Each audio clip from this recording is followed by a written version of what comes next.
নমস্কার বন্ধুরা, আজকের রেসিপি হলো শুক্তো।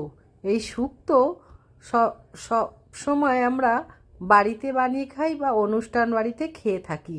তাই আমি আপনাদের দেখাবো এখানে আমি কি কি নিয়েছি। সজনের ডাঁটা, আলু, উচ্ছে, বেগুন, কাঁচকলা, গাজর, রাঙা আলু। চলুন কেটে নিয়ে আছি। এখানে কাটা হয়ে গেছে, কেটে ধুয়ে নেওয়া হয়ে গেছে। এরপরে আমি গ্যাসের মধ্যে একটা কড়া বসিয়ে দিয়েছি। কড়াটা এবারে গরম হতে দিয়েছি, বেশি করে তেল দিয়ে দিলাম। তেলটাকে এবার গরম হতে দেবো। বন্ধুরা, ভিডিওটা প্রথম থেকে শেষ অবধি দেখবেন, ভালো লাগলে লাইক অ্যান্ড সাবস্ক্রাইব করবেন। এখানে আমি আলুগুলো দিয়ে দিলাম। আলুগুলো আমি বেশ ভালো করে ভেজে নেব। আলুগুলো আমার ভাজা হয়ে গেছে। এরপর আমি একটা পাত্রে তুলে নেব।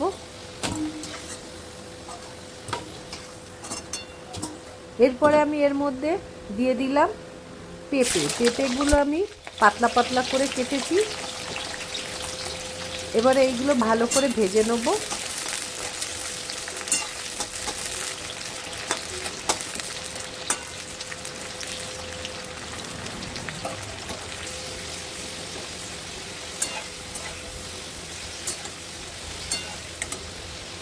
পেঁপেগুলো আমার ভাজা হয়ে গেছে। এরপর আমি আলুর মধ্যেই তুলে নেব।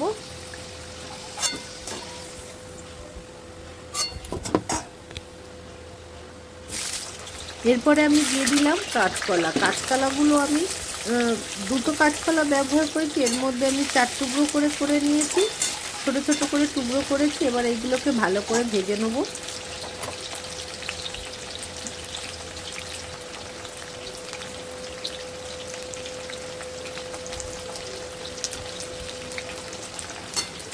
কলাগুলো আমার ভাজা হয়ে গেছে। এবার নেড়ে ছেড়ে আমি এবারে তুলে নেব।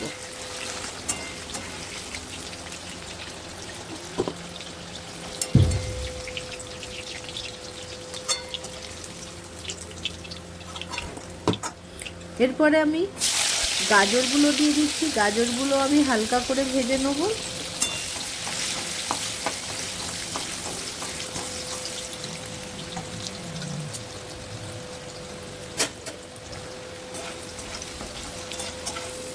গাজরগুলো আমার ভাজা হয়ে গেছে। আমি এগুলো তুলে নিচ্ছি।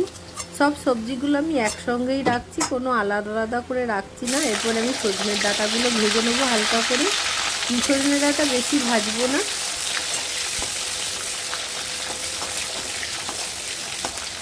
শুধু কাঁচা গন্ধটা চলে যাওয়ার মতন ভাজবো।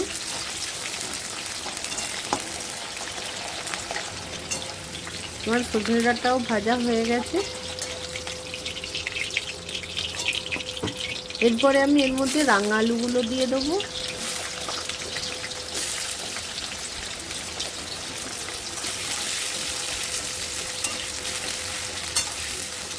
রাঙা আলুগুলো ভালো করে ভেজে নেব।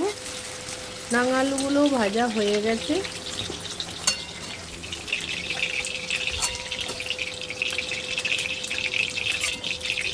এরপরে আমি এর মধ্যে বেগুনগুলো দিয়ে দিচ্ছি, দিয়ে ভালো করে বেগুনগুলো ভেজে নেব।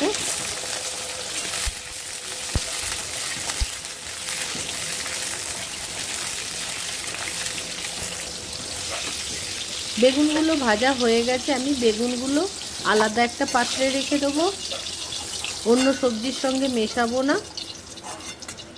এরপরে আমি এর মধ্যে বেগুনগুলো সরিয়ে রেখে দিলাম, দিয়ে এর মধ্যে আমি আবার বড়িগুলো দিয়ে দিলাম। বড়িগুলো আমি ভালো করে নেড়ে চেড়ে ভেজে নিচ্ছি। খুব লাল লাল করবো না, যা হালকা করে ভেজে নেব।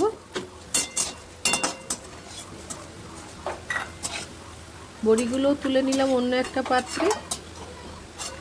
এরপরে উচ্ছে দিয়ে দেবো। উচ্ছেগুলো ভালো করে ভেজে নেব।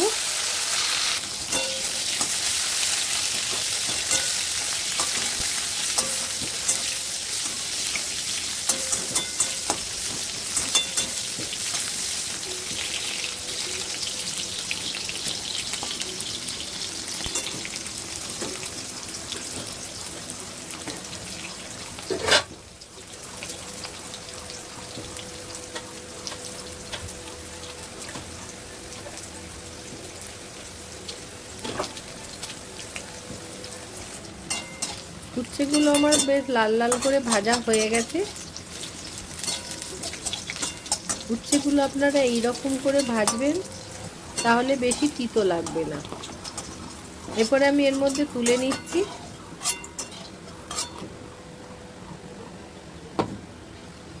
দিয়ে এরপরে ওই তেলের মধ্যে অল্প করে তেল দিয়ে দিলাম।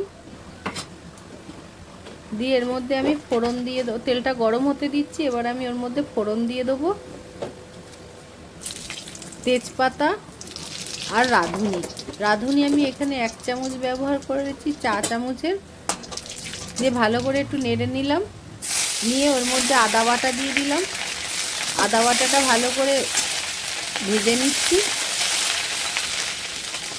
এরপরে এর মধ্যে আমি একটু কোকোনাট পাউডার দিয়ে দিলাম। আপনারা এমনি টাটকা নারকেলও দিতে পারেন।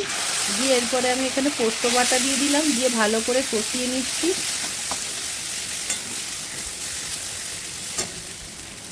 এরপরে আমি সর্ষে আর রাঁধুনি বেটে রেখেছিলাম, ওই জলটা দিয়ে দিলাম, সর্ষে রাঁধুনি বাটা দিয়ে ভালো করে এবারে কষিয়ে নিচ্ছি।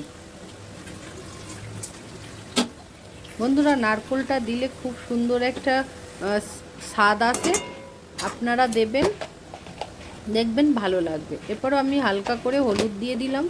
দিয়ে ভালো করে নেড়ে নেব।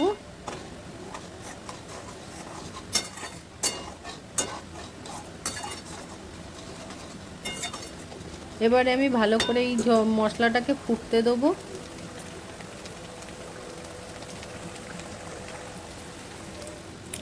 অল্প করে মশলা ধোয়া বাটির জল দিয়ে দিলাম। দিয়ে আবারও নেড়ে চেড়ে দিচ্ছি। দিয়ে এবারে ফুটতে দেবো কিছুক্ষণের জন্য।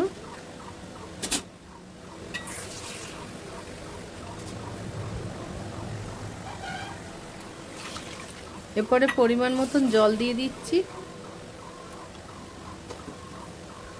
দিয়ে এবারে সব সবজিগুলো, ভাজা সবজিগুলো দিয়ে দিচ্ছি। দিয়ে ভালো করে নেড়ে দেবো।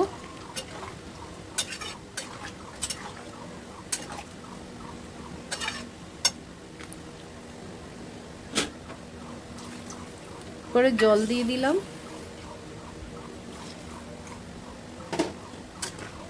জল দিয়ে এবারে কিছুক্ষণ ফুটতে দেবো ঢাকনা চাপা দিয়ে।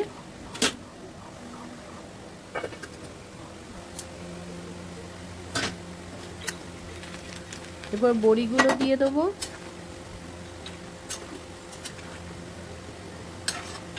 বন্ধুরা, আপনারা শুক্তোতে হলুদ নাও দিতে পারেন, কিন্তু আমি দিয়েছি। এরপরে আমি দুধ দিয়ে দিলাম। দুধটা আমি লিকুইড দুধ আর পাউডার দুধ মিশানো দু রকম দুধ ব্যবহার করেছি। আপনারা লিকুইড দুধও ব্যবহার করতে পারেন, নইলে পাউডার দুধও ব্যবহার করতে পারেন। এরপর এই শুক্তোটাকে আমি এবার ঢাকনা চাপা দিয়ে ফুটতে দেবো কিছুক্ষণের জন্য। ওপর দিয়ে আমি স্বাদ মতন চিনি দিয়ে দিলাম। এরপরে আমি এখানে নুন দিয়ে দিচ্ছি স্বাদ মতন। দিয়ে ভালো করে নেড়ে দেবো।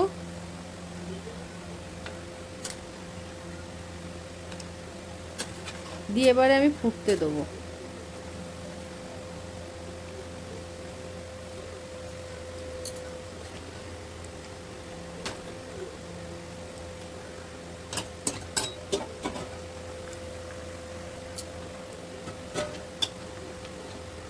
মাঝে মাঝে এরকমভাবে নেড়ে দেবো।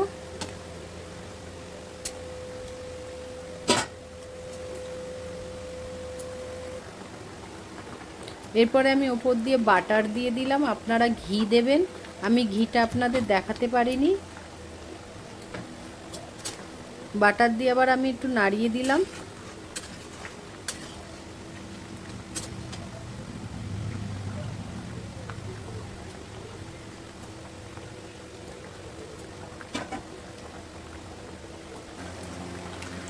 দিয়ে এবারে আমি বেগুনটা দিয়ে দিলাম। বেগুনটা আমি সবার লাস্টে দিয়েছি, আপনারাও তো সেই রকমভাবে লাস্টে দেবেন, কারণ আগে দিলে বেগুনটা গলে যাবে।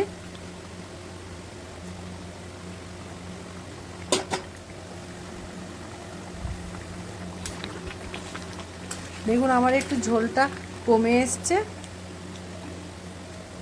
এবারে গ্যাসটা আমি বন্ধ করে দিলাম। দিয়ে ওপর দিয়ে রাঁধুনি আর পাঁচফোড়ন ভেজে গুঁড়ো করে রেখেছিলাম, ওই একটু ছড়িয়ে দিলাম ওপর দিয়ে। খুব সুন্দর গন্ধ ছাড়ছে আর এমনি খেতেও খুব সুন্দর হয়েছে। আর ওপর দিয়ে আমি পাউডার দুধ দিয়ে দিলাম, দেখতে খুব সুন্দর লাগবে। আপনারা এইভাবেই বাড়িতে বানাবেন। ফ্রেশ ক্রিমও দিতে পারেন, আমি বাট ফ্রেশ ক্রিম ব্যবহার করিনি। এবার ওপর দিয়ে আমি টুকরো করে রাখা বাটারগুলো আমি দিয়ে দিলাম, কিউব করে কেটে রেখেছিলাম। দিয়ে আবারও ওপর দিয়ে ভাজা মশলাটা আমি গুঁড়ো করে ছড়িয়ে দিলাম। এবার ঢাকনা চাপা দিয়ে 5-6 মিনিটের মতো রেখে দিলাম।